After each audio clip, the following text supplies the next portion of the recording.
And we talked here a while back about organic, or no urea, I guess, on your cabin field versus where we had another field we just put manure on. Mm-hmm. What was the difference between urea and, say, just the micronutrients we run with the plane? Mm-hmm.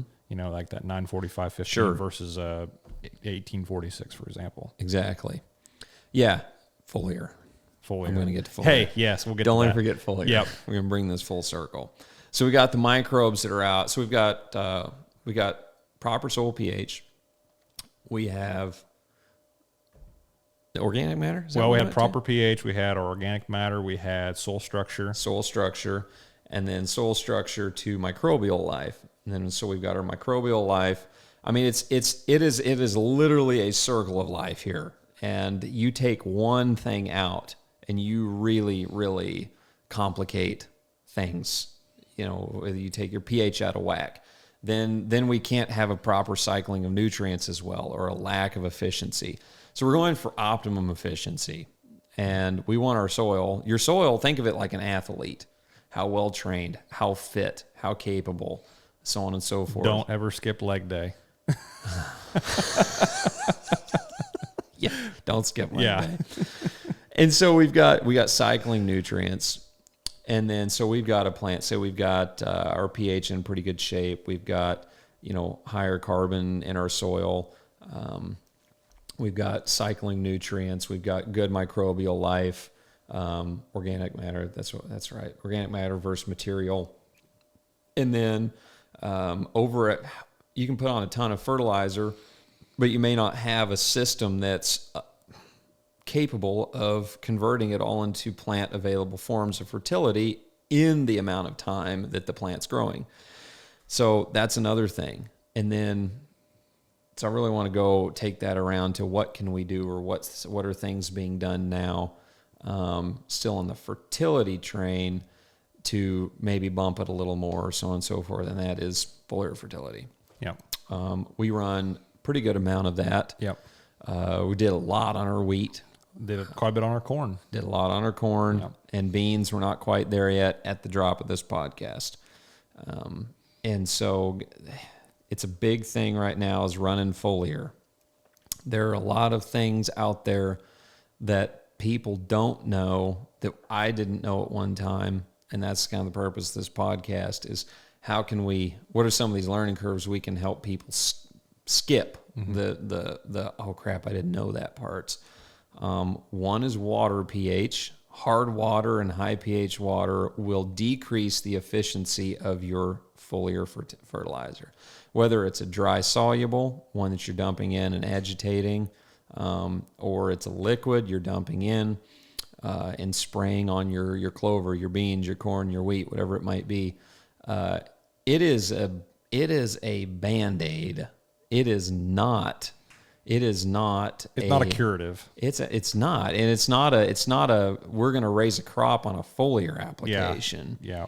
And people are going to look for, I think people have a misconception that they can do tons and tons of things with foliars and make a big difference. I've heard Ben say it. If you're trying to fix your crop, your soil problems with a foliar, you're wasting your money. Yeah. You're not fixing nothing. No. Yeah. So it's little bits. It's just a little bit piece. So when we're foliar applying, I'm looking for around a 6 pH. Rainwater, I believe rainwater comes in at a 5 in the 5 pH, if I remember right. Rainwater pH. I totally did not type pH right. pH. 5 to 5.5. 5 to 5.5. Okay. And Johnny pointed this out to me. He's like, why is rain coming in like that?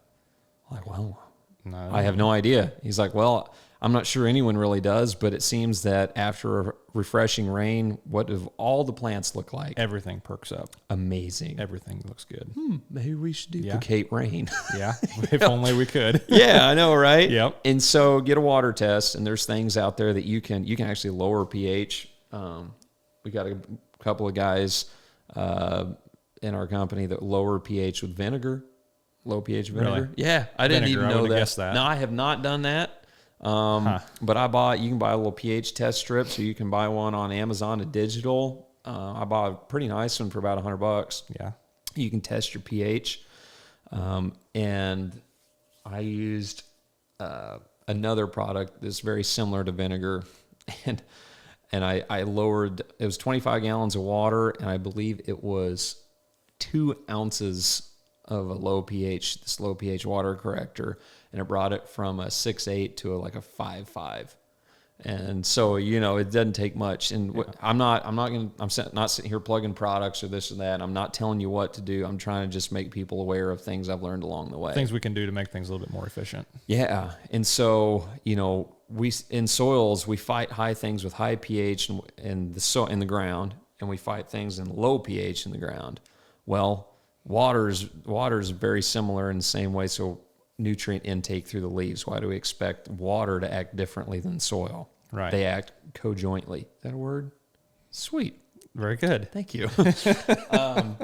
And so I'm trying to keep my water pH at a 6 or a little lower. And because my water comes out of my well at around a 7 to 7.2. I didn't know it's that high. Mm-hmm. I'll be darned. Yeah. And just did some basic water tests. The lowest I've ever seen is a 6.8. Okay. And did not know that. So started changing that. Started seeing a little better response with my soil or with my foliar applications. Anyway, I'd say that's the thing. So don't think that buying a product to spray foliar is going to make this world radical difference in your plot, your crop. It's not. Consider where your water's coming from too. Well water is completely different than city water. City water's got all kinds of chemicals in it. It does. It's likely got high levels of chlorine. Yeah. I think the Hefty brothers mentioned that here a while back about talking, you're just basically killing your microbial life with the chlorine in the city water. That's what it does. You put chlorine. Why do we put chlorine in a pool? Kill all the bacteria, algae, and everything else.